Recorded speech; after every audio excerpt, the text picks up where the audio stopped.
ये मार्केट कब गिरेगा? किसी भी डिस्कशन या कन्वर्सेशन में ये क्वेश्चन एक बार ज़रूरी आता है कि ये मार्केट कब गिरेगा, और इसका बहुत सिंपल आंसर ये है कि ये मार्केट तब तक नहीं गिरेगा जब तक आप वेट कर रहे हैं कि ये मार्केट कब गिरेगा। मैं समझाता हूँ कैसे। रिटेल इन्वेस्टर्स के बलबूते पे ये मार्केट चल रहा है, और अनुज सिंघल जी ने बहुत इम्पोर्टेंट एक डेटा दिया कि 4 जून पे जब मार्केट ऑलमोस्ट 21,300 21,500 के वहाँ पे आया, उस दिन 21,000 करोड़ की रिटेलर्स ने, नॉट डीआईआई म्यूचुअल फंड के रूट नहीं, रिटेलर्स ने, इंडिविजुअल इन्वेस्टर्स ने वहाँ पे खरीदी की एक दिन में। उसके बाद म्यूचुअल फंड्स का एक इशू हुआ कि उस दिन का नैव नहीं मिला, यानी कि 3 बजे से पहले या 2 बजे से पहले, या जो भी कट ऑफ टाइम था 1 बजे किसी म्यूचुअल फंड का, उससे पहले लोगों ने अपना ऑर्डर्स डालने शुरू कर दिए म्यूचुअल फंड में, और इतने ऑर्डर्स आए कि वो ऑर्डर को प्रोसेस होते होते कट ऑफ टाइम निकल गया। तो आप सोच सकते हैं कि कितने लोग हैं जो मार्केट के गिरने का वेट कर रहे हैं।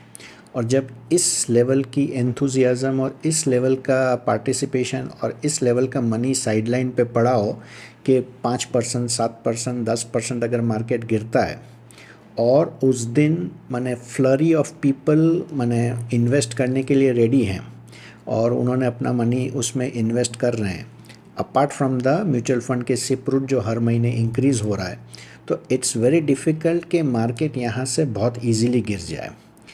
मार्केट को गिरने के लिए लास्ट ऑफ द बुल की लास्ट ऑफ द पेनी जो है वो जब मार्केट में घुस जाएगी, उसके बाद जब मार्केट में कोई करेक्शन आएगा उसके बाद मार्केट गिरेगा। और ये लास्ट ऑफ द पेनी या लास्ट ऑफ द जो रिटेलर है उसका जो पैसा जो घुस जाएगा, उसके बाद का जो टाइम है, वो टाइम तक अगर आप ये वेट करते रह गए कि मार्केट कब गिरेगा, मार्केट कब गिरेगा, तो आप वेट ही करते रह जाएंगे। और मैं सबसे इम्पॉर्टेंट पॉइंट एक बता देना चाहता हूँ कि हर बुल मार्केट के टेल एंड में एक बहुत ही ज़्यादा फिरोशियस रैली आती है टूवर्ड्स द टॉप, जिसको कभी कभी आप मेल्ट अप कह सकते हैं, या कभी कभी ओवर एंथुजियाज्म, या माने वो मार्केट में फियर ऑफ मिसिंग आउट, अब तो मार्केट नहीं गिरेगा चलो डाल दो, इस टाइप की जब फीलिंग आ जाएगी तो उसमें बहुत ज़्यादा पैसा बनता है। और वो जो फ्लैग एंड में जो लोग फंसते हैं वही फंसे हुए रह जाते हैं। आपको अगर इसके बारे में समझना है तो 2007-8 में आप इंफ्रास्ट्रक्चर सेक्टर्स या उसके स्टॉक्स की रैली को देखिए। 3-3, 4-4, 5-5% से इंडेक्स बढ़ रहा होगा, आपका बहुत ज़्यादा वहाँ पे एंथुजियाज़म होगा, हर वीक हर मंथ आपका बहुत ज़्यादा कुछ हो रहा होगा, और उसके बाद कोई भी एक एक्सटर्नल न्यूज़ आएगी और उससे मार्केट गिरेगा। ये एक ट्रेडिशनल होता है, I mean cusp of a bull market.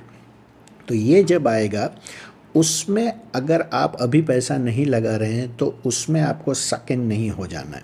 ये इम्पॉर्टेंट है, क्योंकि क्या होता है कि भाई वेट कर रहा हूँ गिरेगा, वेट कर रहा हूँ गिरेगा, वेट कर रहा हूँ गिरेगा, और मैं देख रहा हूँ कि हर महीने, हर हफ्ते, हर 3-4 महीने स्टॉक 10-20-15% ज़्यादा ही ऊपर है। तो अल्टीमेटली क्या होगा, आपका पेशेंस टूट जाएगा और आप लास्ट ऑफ द मनी जो है वो डाल दोगे, और उसके बाद मार्केट गिरेगा। तो या आप ये पेशेंस रखो कि अगर नहीं गिरेगा तो मैं नहीं डालूँगा नो मैटर व्हाट, या फिर आप उसको सिप मोड में डालते रहो। आपको लगता है कि आप में उतना पेशेंस नहीं है and you will be pulled in at the higher level. लेकिन जब तक आपके मन में ये सवाल है कि मार्केट कब गिरेगा, तब तक मार्केट नहीं गिरेगा, क्योंकि आपके जैसे और बहुत सारे लोग हैं जो साइडलाइंस पे पैसा लेके खड़े हुए हैं और मार्केट में डालने के लिए रेडी है। 5%, 7%, 10% का correction and they will pour in the money.